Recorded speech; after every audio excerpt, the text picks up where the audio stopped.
Magandang umaga. It's a Sunday. It means family day. So here's what I prepared for my family day Sunday. So I made chicken gnocchi, egg pie, and pork steak.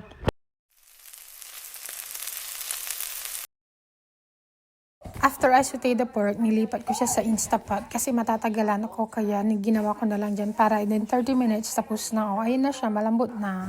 Super lambot niya after 30 minutes. Time to eat. Now na eat.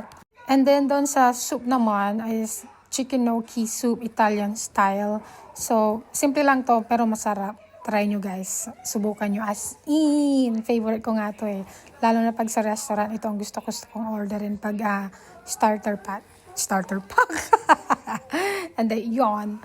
And then, nung sa dessert na, ang ginawa ko naman is egg pie. Very simple lang tong gawin guys. Kahit nakapikit kayo na gawin to, makakaya nyo. So, yon. This is my second time na gawin to. Nung una, nasarapan ako pati si Habi. And then, so ngayon ulitin ko ulit after like 2 years. Kaya hindi ko alam kung pareho pa rin ang lasa niya. Kasi the last time na ginawa ko to like, nung bagong panganak pa lang ako, ngayon after 4 years now. And then after 35 minutes, ayan na siya! The exciting part is coming!